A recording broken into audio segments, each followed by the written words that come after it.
little one. Join us!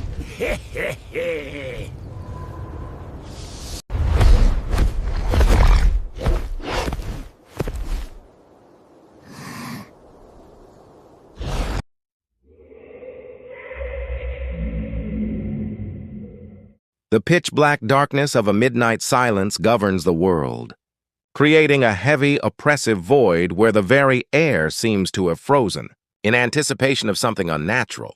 In that deathly stillness, a sound suddenly erupts, a voice, so grotesque and alien that it seems to tear through the fabric of reality itself. It bears a haunting resemblance to the cry of a bird, yet it carries the damp, guttural growl of a predatory beast, a resonance that feels entirely outside the boundaries of this earthly realm. This is the voice of the Nue, the unidentified monstrosity that once paralyzed the ancient capital of Heian with a terror so profound it altered the course of history and stained the records of the imperial court with blood and madness. Its form is said to be a blasphemous union of disparate parts: a monkey's face, the torso of a tanuki, the powerful limbs of a tiger, and a serpent for a tail, a silhouette that stands as the ultimate symbol of a forbidden biological taboo. Why would such distinct, clashing, predatory traits be fused into a single, breathing organism? To dismiss this as mere folklore or a product of ancient imagination becomes impossible when one encounters the chillingly precise eyewitness accounts, preserved in the scrolls of old. We, in our modern age of glass and steel, might wish to laugh this off as a primitive legend. But can we truly afford such arrogance? What if this creature was not a myth, but a catastrophic failure of an ancient genetic experiment that predates our known history? Or perhaps a biological entity that slipped through a temporal rift from a dimension, where the laws of evolution followed a darker, more chaotic path. Tonight, we shall descend into the abyss of this whispered history to uncover the harrowing truth that the Nue presents to us even today. Have you ever felt the prickle of cold sweat on your neck, sensing the gaze of multiple non-human eyes, watching you from the shadows of a room you thought was empty? The descent of night in the ancient capital was not merely the absence of light, but the arrival of a physical thick shroud that transformed the familiar world into a hunting ground for the inexplicable. Without the protection of artificial illumination, the darkness was a living thing, an entity that swallowed sound and light alike. Within that ink-like void, a strange, sickening odor would often drift through the air, a scent like wet, rotting fur mixed with the sharp metallic tang of old blood and ozone. It was in this environment that the people of Heian began to hear that sound, a series of dissonant frequencies that bypassed the ears and vibrated directly within the bone marrow. It was a rhythmic pulsing, a wet scraping sound that triggered a circuit, breaking fear within the human amygdala, signaling that a predator was near, one that the eyes could not yet perceive. The descriptions of the Nue found in ancient chronicles are disturbingly specific, designed to evoke a visceral sense of biological wrongness.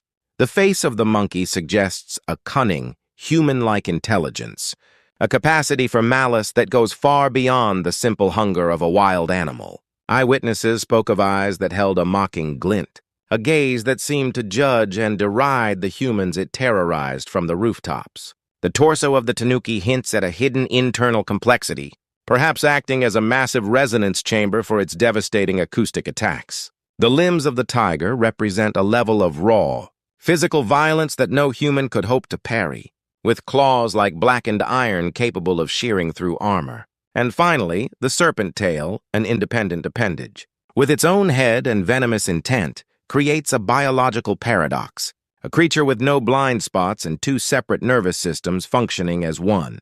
If we analyze this composite beast through the lens of modern science, we are forced to confront the possibility of interspecies fusion, a field of study that remains fraught with ethical peril even in our advanced era. Could the Nue have been a chimera in the literal scientific sense? Today we experiment with inserting human cells into animal embryos, but what if, thousands of years ago, a civilization existed that possessed a mastery of life manipulation, far beyond our current understanding? The Nue might not be a creature of myth, but a tragic byproduct of a forbidden science, a living weapon designed for a purpose that has long since been forgotten. The smoke that was said to always accompany its appearance might not have been magical at all, but a form of biological or technological cloaking, a way to disrupt the visual perception of its prey, through the release of specialized pheromones or particulate matter that refracted light.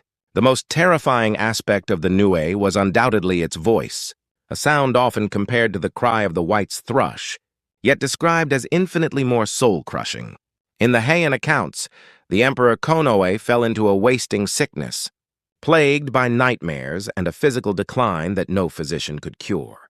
Every night, as the black clouds settled over the palace roof, the cry of the Nue would begin, and the Emperor's condition would worsen. We now know that certain low-frequency sounds, particularly those around 19 hertz, can cause the human eye to vibrate, leading to hallucinations of gray figures in the periphery of vision. Furthermore, prolonged exposure to infrasound can lead to extreme anxiety and a total collapse of the nervous system. The Nue was not just killing its victims, it was vibrating their sanity into dust before it ever touched their flesh. The climax of the legend involves the legendary archer Minamoto no Yorimasa, but his hunt reveals numerous anomalies. Yorimasa did not fire his arrow at a visible target. He aimed into the center of a swirling mass of black smoke. To strike a lethal blow against an unseen enemy suggests that he may have had a way to track the creature that was not purely visual, perhaps sensing the subtle shifts in air pressure or the specific acoustic signature of the beast. When the arrow struck, the creature did not simply die, it let out a scream that was said to have been heard across the entire capital. A final, catastrophic release of energy. But the most suspicious part of the story follows the kill. The corpse was not kept or studied, but instead, it was stuffed into a hollowed-out log and cast into the Uji River to be carried away to the sea. This disposal suggests a massive state-level cover-up. If the Nue was a man-made horror, a product of a secret ritual or a failed experiment by the ruling elite, its physical remains would have been an intolerable liability. By casting the body into the river, they ensured that the evidence would rot and disappear, leaving only a heroic legend in its place. The sword Shishio, given to Yorimasa as a reward, might have been less of a trophy and more of a hush-money gift, to ensure he never spoke of what he truly saw inside that black smoke.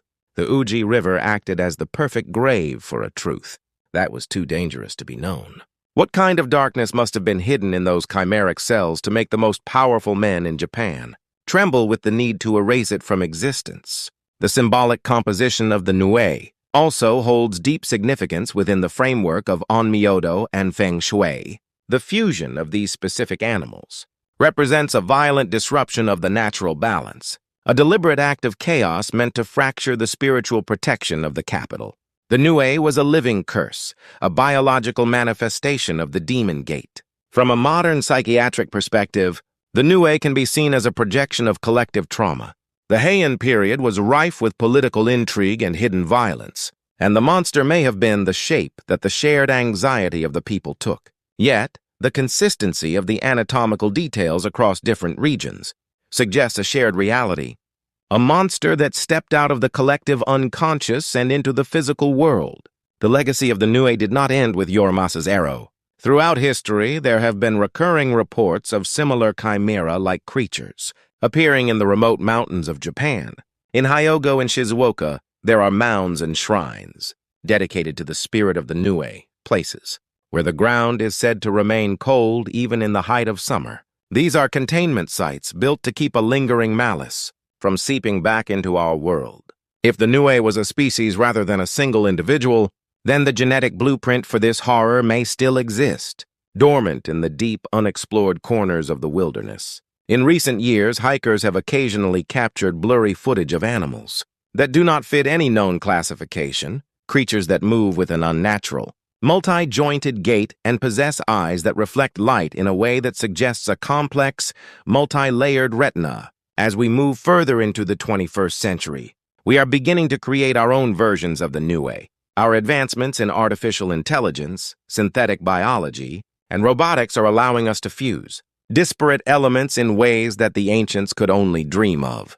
We are building machines that think like humans, but possess the strength of predators and the cold, unblinking persistence of an algorithm. We are editing the genetic code of living things, creating designer organisms that serve our whims but may possess unforeseen behaviors. We are, in essence, weaving the black smoke of a new era. The digital noise you hear in your headphones, the sudden glitch in a video feed, the inexplicable feeling of being watched through your webcam, these are the cries of the modern Nue. We are creating a world so complex that we can no longer control the monsters that arise from its shadows.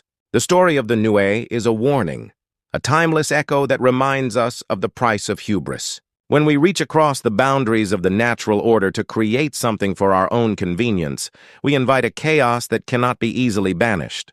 The Nue was a creature that existed in the spaces between categories, neither fully animal nor fully human, just as our new technologies are becoming the ghosts in our own machine. We must ask ourselves if we are prepared for the moment when the black smoke settles over our own rooftops. Will we have a hero to stand against the dark? Or have we become so dependent on the monsters we have created that we can no longer tell the hunter from the prey?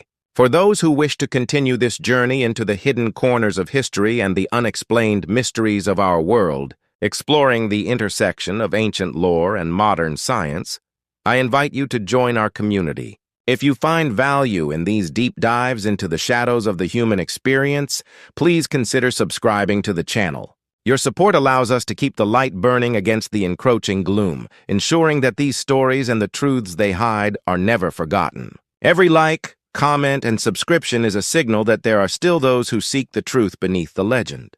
What do you believe the Nue truly was? A biological weapon? A visitor from another realm? Or a mirror reflecting our own internal darkness? Please share your theories and your own unexplained experiences in the comments below. Your insights might be the key to solving a mystery that has haunted us for 1,000 years. The presence of the Nue still lingers in the quiet moments of the night, a reminder that the world is far stranger and more dangerous than we care to admit. As long as there is darkness in the human heart, there will be monsters waiting in the shadows to give it form. History tells us that the Nue can be defeated, but it also shows us that it always returns, wearing a new face and speaking in a new voice. Tonight, as you prepare for sleep, listen closely to the sounds outside your window. If you hear a high-pitched metallic whistle that seems to vibrate the very glass of the pane, do not look out. Some things are better left unseen, and some truths are too heavy for the human mind to carry. We have touched the edge of the abyss tonight, but the depths remain unexplored. Until we meet again in the next chapter of our journey into the unknown, stay vigilant and keep your eyes on the shadows. Thank you for walking this dark path with me. Sweet dreams and good night.